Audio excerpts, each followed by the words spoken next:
Epilogue. An occasion. Edward helped me into his car, being very careful of the wisps of silk and chiffon, the flowers he just pinned into my elaborately styled curls, and my bulky walking cast. He ignored the angry side of my mouth. When he had me settled, he got in the driver's seat and headed back out the long, narrow drive. At what point exactly are you going to tell me what's going on? I asked grumpily. I really hated surprises, and he knew that. I'm shocked that you haven't figured it out yet. He threw a mocking smile in my direction, and my breath caught in my throat. Would I ever get used to his perfection? I did mention that you looked very nice, didn't I? I verified. Yes. He grinned again. I'd never seen him dress in black before, and with the contrast against his pale skin, his beauty was absolutely surreal. That much I couldn't deny, even if the fact that he was wearing a tuxedo made me very nervous. Not quite as nervous as the dress, or the shoe. Only one shoe, as my other foot was still securely encased in plaster, but the stiletto heel, held on only by satin ribbons, certainly wasn't going to help me as I tried to hobble around. I'm not coming over anymore if Alice is going to treat me like guinea pig Barbie when I do, I griped. I'd spent the better part of the day in Alice's staggeringly vast bathroom, a helpless victim as she played hairdresser and cosmetician. Whenever I fidgeted or complained, she reminded me that she didn't have any memories of being human, and asked me not to ruin her vicarious fun. Then she dressed me in the most ridiculous dress. Deep blue, frilly and off the shoulders, with French tags I couldn't read. A dress more suitable for a runway than Forks. Nothing good could come of our formal attire. Of that I was sure. Unless... But I was afraid to put my suspicions into words, even in my own head. I was distracted then by the sound of a phone ringing. Edward pulled his cell phone from a pocket inside his jacket, looking briefly at the caller ID before answering. "Hello, Charlie?" he said warily. Charlie? I frowned. Charlie had been difficult since my return to Forks. He had compartmentalized my bad experience into two defined reactions. Toward Carlisle, he was almost worshipfully grateful. On the other hand, he was stubbornly convinced that Edward was at fault, because, if not for him, I wouldn't have left home in the first place. And Edward was far from disagreeing with him. These days I had rules that hadn't existed before. Curfews, visiting hours. Something Charlie was saying made Edward's eyes widen in disbelief, and then a grin spread across his face. "You're kidding," he laughed. "What is it?" I demanded. He ignored me. "Why don't you let me talk to him?" Edward suggested with evident pleasure. He waited for a few seconds. "Hello, Tyler. This is Edward Cullen." His voice was very friendly, on the surface. I knew it well enough to catch the soft edge of menace. What was Tyler doing at my house? The awful truth began to dawn on me. I looked again at the inappropriate dress Alice had forced me into. "I'm sorry if there's been some kind of miscommunication, but Bella's unavailable tonight." Edward's tone changed, and the threat in his voice was suddenly much more evident as he continued. "To be perfectly honest, she'll be unavailable every night, as far as anyone besides myself is concerned. No offense. And I'm sorry about your evening." He didn't sound sorry at all, and then he snapped the phone shut, a huge smirk on his face. My face and neck flushed crimson with anger. I could feel the rage-induced tears starting to fill my eyes. He looked at me in surprise. "Was that last part a bit too much? I didn't mean to offend you." I ignored that. "You're taking me to the prom?" I yelled. It was embarrassingly obvious now, if I'd been paying any attention at all. I'm sure I would have noticed the date on the posters that decorated the school buildings. But I'd never dreamed he was thinking of subjecting me to this. Didn't he know me at all? He wasn't expecting the force of my reaction. That was clear. He pressed his lips together, and his eyes narrowed.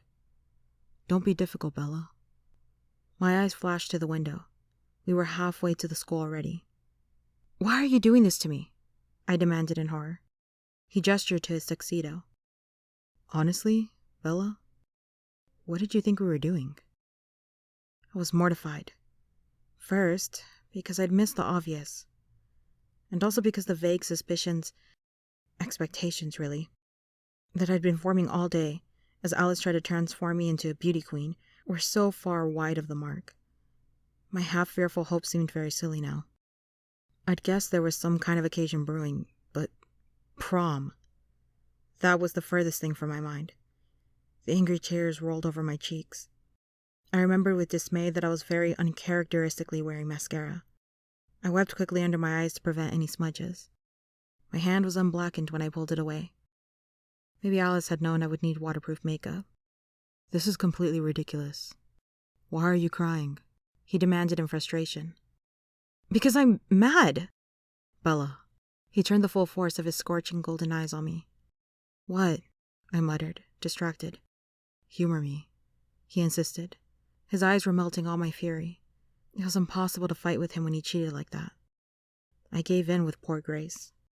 "Fine," I pouted, unable to glare as effectively as I would have liked. "I'll go quietly, but you'll see. I'm way overdue for more bad luck. I'll probably break my other leg. Look at this shoe. It's a death trap." I held out my good leg as evidence. He stared at my leg longer than was necessary. "Remind me to thank Alice for that tonight."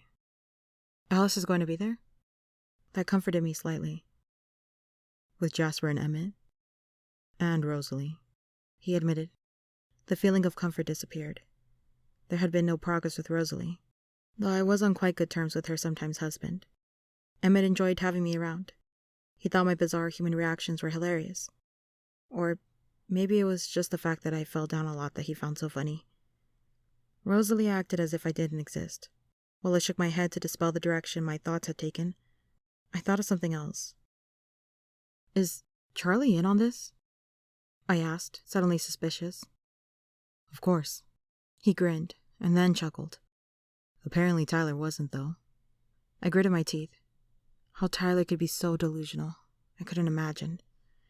At school, where Charlie couldn't interfere, Edward and I were inseparable. Except for those rare sunny days. We were at the school now. Rosalie's red convertible was conspicuous in the parking lot.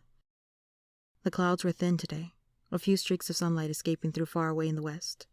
He got out and walked around the car to open my door. He held out his hand. I sat stubbornly in my seat, arms folded, feeling a secret twinge of smugness. The lot was crowded with people in formal dress, witnesses. He couldn't remove me forcibly from the car as he might have if we'd been alone. He sighed. "When someone wants to kill you, you're brave as a lion. And then when someone mentions dancing..." He shook his head. I gulped. Dancing. "Bella, I won't let anything hurt you. Not even yourself. I won't let go of you once. I promise." I thought about that, and suddenly felt much better. He could see that in my face. "There. No," he said gently. "It won't be so bad." He leaned down and wrapped one arm around my waist. I took his other hand and let him lift me from the car. He kept his arm tightly around me, supporting me as I limped toward the school. In Phoenix, they held proms in hotel ballrooms. This dance was in the gym, of course. It was probably the only room in town big enough for a dance. When we got inside, I giggled. There were actual balloon arches and twisted garlands of pastel crepe paper festooning the walls. "This looks like a horror movie waiting to happen." I snickered. "Well," he muttered as we slowly approached the ticket table. He was carrying most of my weight, but I still had to shuffle and wobble my feet forward. "There are more than enough vampires present." I looked at the dance floor. A wide gap had formed in the center of the floor, where two couples whirled gracefully. The other dancers pressed to the sides of the room to give them space. No one wanted to stand in contrast with such radiance. Emmett and Jasper were intimidating, and flawless in classic tuxedos. Alice was striking in a black satin dress, with geometric cutouts that bared large triangles of her snowy white skin. And Rosalie was... well, Rosalie. She was beyond belief. Her vivid scarlet dress was backless, tight to her calves where it flared into a wide ruffled train, with a neckline that plunged to her waist. I pitied every girl in the room, myself included. "Do you want me to bolt the doors so you can massacre the unsuspecting townsfolk?" I whispered conspiratorially. "And where do you fit into that scheme?" He glared. "Oh, I'm with the vampires, of course. He smiled reluctantly. Anything to get out of dancing. He bought our tickets, then turned toward the dance floor. I cringed against his arm and dragged my feet. I've got all night, he warned. Eventually he told me out to where his family was twirling elegantly, if in a style totally unsuitable to the present time and music. I watched in horror. Edward? My throat was so dry I could only manage a whisper. I honestly can't dance. I could feel the panic bubbling inside my chest. Don't worry, silly, he whispered back. I can. He put my arms around his neck and lifted me to slide his feet under mine. And then we were whirling too. I feel like I'm 5 years old. I laughed after a few minutes of effortless waltzing. You don't look 5, he murmured, pulling me closer for a second, so that my feet were briefly a foot from the ground. Alice caught my eye on a turn and smiled in encouragement. I smiled back. I was surprised to realize that I was actually enjoying myself. A little. Okay, this isn't half bad, I admitted. But Edward was staring toward the doors, and his face was angry. What is it? I wondered aloud. I followed his gaze, disoriented by the spinning, but finally I could see what was bothering him. Jacob Black, not in a tux, but in a long-sleeved white shirt and tie, his hair smoothed back into his usual ponytail, was crossing the floor toward us. After the first shock of recognition, I couldn't help but feel bad for Jacob. He was clearly uncomfortable, excruciatingly so. His face was apologetic as his eyes met mine. Edward snarled very quietly. Behave, I hissed. Edward's voice was scathing. He wants to chat with you. Jacob reached us then, the embarrassment and apology even more evident on his face. Hey, Bella. I was hoping you would be here. Jacob sounded like he'd been hoping the exact opposite, but his smile was just as warm as ever. Hi, Jacob. I smiled back. What's up? Can I cut in? He asked tentatively, glancing at Edward for the first time. I was shocked to notice that Jacob didn't have to look up. He must have grown half a foot since the first time I'd seen him. Edward's face was composed, his expression blank. His only answer was to set me carefully on my feet and take a step back. Thanks, Jacob said amiably. Edward just nodded, looking at me intently before he turned to walk away. Jacob put his hands on my waist, and I reached up to put my hands on his shoulders. Wow, Jake. How tall are you now? He was smug. 6'2". We weren't really dancing. My leg made that impossible. Instead, we swayed awkwardly from side to side without moving our feet. It was just as well. The recent growth spurt had left him looking gangly and uncoordinated. He was probably no better a dancer than I was. So how did you end up here tonight?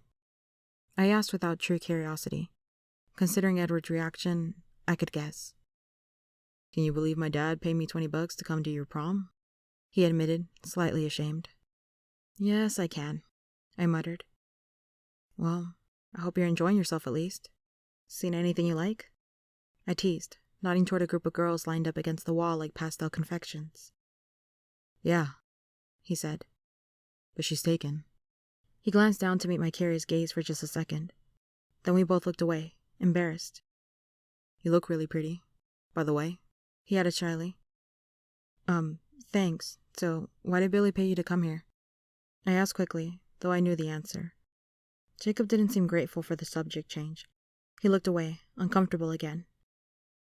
He said it was a safe place to talk to you. I swear the old man is losing his mind. I joined in his laughter weakly. Anyway, he said that if I told you something, he would get me that master cylinder I need. He confessed with a sheepish grin. Tell me then. I want you to get your car finished. I grinned back. At least Jacob didn't believe any of this. It made the situation a bit easier. Against the wall, Edward was watching my face, his own face expressionless. I saw a sophomore in a pink dress eyeing him with timid speculation, but he didn't seem to be aware of her. Jacob looked away again, ashamed. Don't get mad, okay? There's no way I'll be mad at you, Jacob, I assured him. I won't even be mad at Billy. Just say what you have to. Well, this is so stupid. I'm sorry, Bella. He wants you to break up with your boyfriend. He asked me to tell you, please.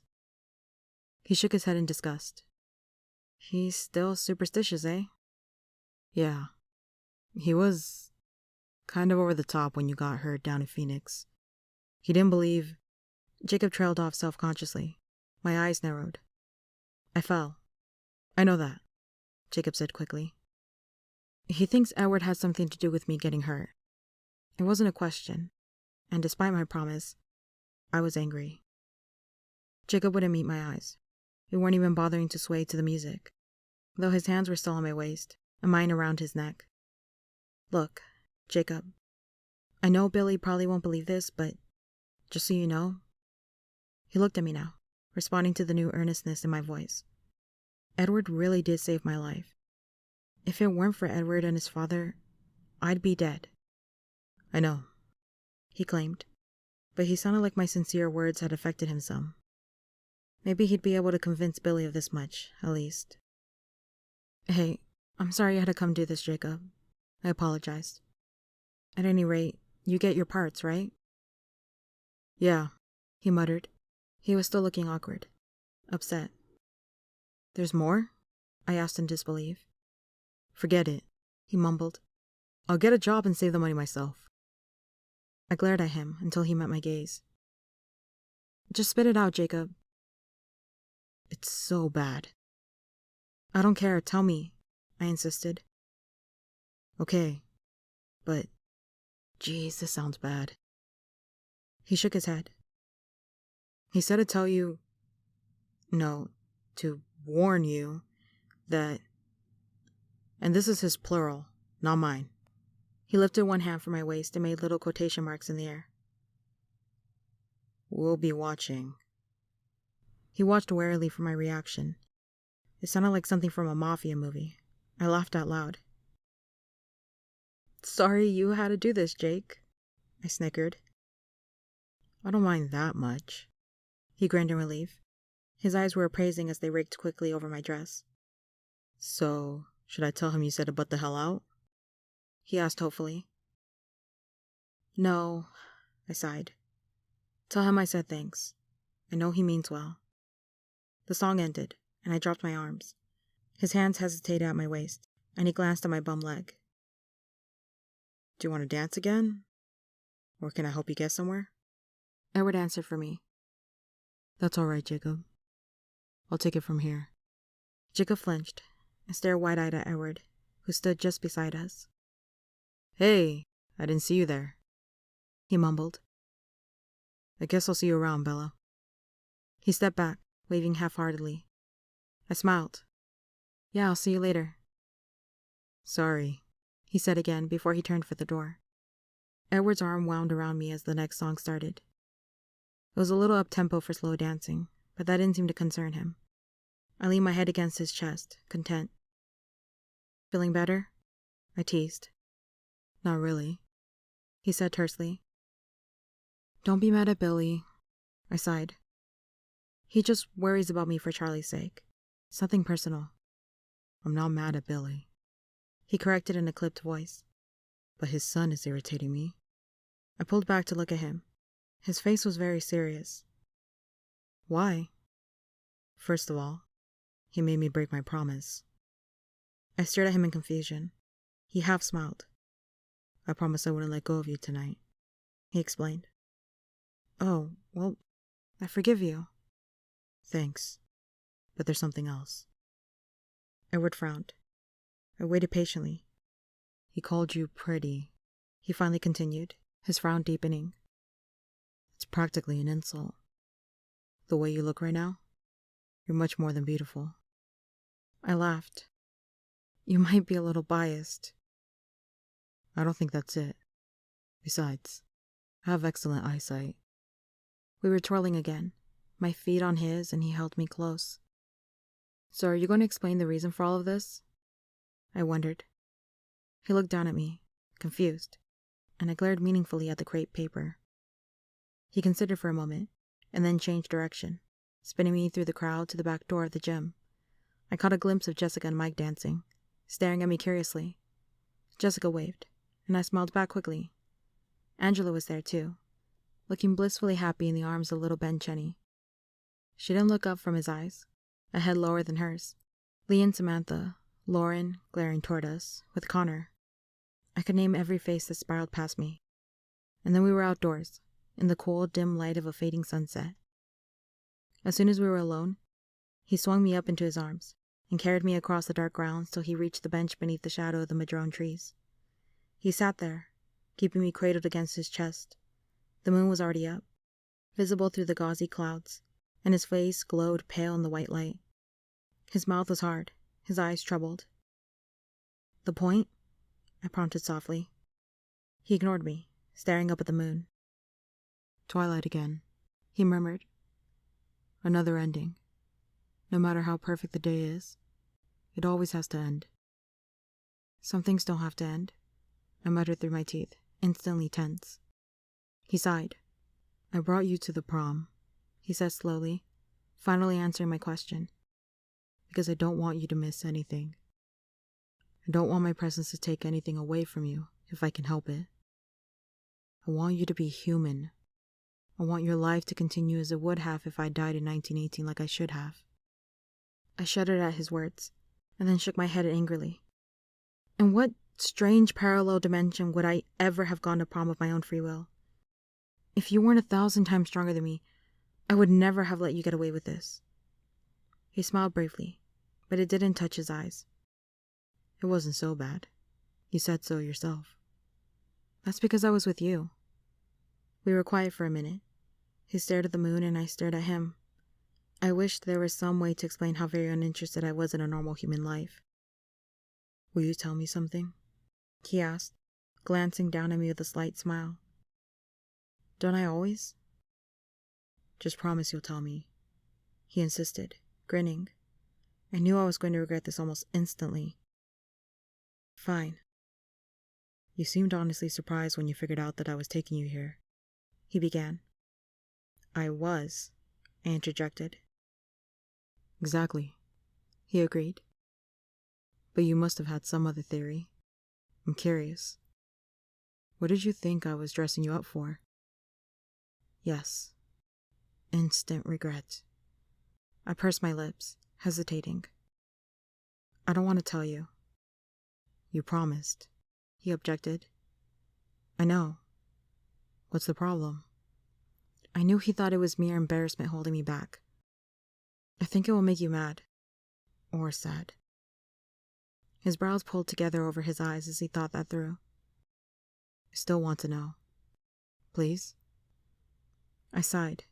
He waited. "Well, I assumed it was some kind of occasion, but I didn't think it would be some trite human thing. Prom." I scoffed. "Human?" he asked flatly. He'd pick up on the keyword.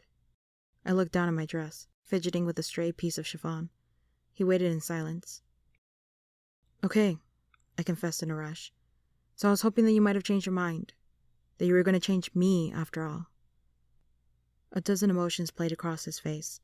Some I recognized. Anger, pain. And then he seemed to collect himself and his expression became amused. "You thought that would be a black tie occasion, did you?" he teased, touching the lapel of his tuxedo jacket. I scowled to hide my embarrassment. "I don't know how these things work. To me, at least, it seems more rational than prom does." He was still grinning. "It's not funny," I said. "No, you're right. It's not." He agreed, his smile fading. "I'd rather treat it like a joke, though, than believe you're serious." "But I am serious." He sighed deeply. "I know. And you're really that willing." The pain was back in his eyes. I bit my lip and nodded. "So ready for this to be the end," he murmured, almost to himself. "For this to be the twilight of your life, though your life has barely started. You're ready to give up everything." "It's not the end. It's the beginning," I disagreed under my breath. "I'm not worth it," he said sadly. "Do you remember when you told me that I didn't see myself very clearly?" I asked, raising my eyebrows. "You obviously have the same blindness." "I know what I am." I sighed. But his mercurial mood shifted on me. He pursed his lips, and his eyes were probing. He examined my face for a long moment. "You're ready now, then?" he asked. I gulped. "Yes." He smiled, and inclined his head slowly until his cold lips brushed against the skin just under the corner of my jaw. "Right now?" he whispered, his breath blowing cool on my neck. I shivered involuntarily. "Yes," I whispered, so my voice wouldn't have a chance to break. If he thought I was bluffing, he was going to be disappointed. I had already made this decision, and I was sure. It didn't matter that my body was rigid as a plank, my hands balled into fists, my breathing erratic. He chuckled darkly and leaned away. His face did look disappointed. "You can't really believe that I would give in so easily," he said with a sour edge to his mocking tone. "A girl can dream." His eyebrows rose. "Is that what you dream about? Being a monster?" "Not exactly," I said, frowning at his word choice. "Monster, indeed. Mostly I dream about being with you forever." His expression changed, softened and saddened by the subtle ache in my voice. "Bella." His fingers slightly traced the shape of my lips. "I will stay with you. Isn't that enough?" I smiled under his fingertips. Enough for now. He frowned at my tenacity. No one was going to surrender tonight. He exhaled, and the sound was practically a growl. I touched his face. "Look," I said. "I love you more than anything else in the world combined." "Isn't that enough?" "Yes, it is enough," he answered, smiling. "Enough for forever." And he leaned down to press his cold lips once more to my throat.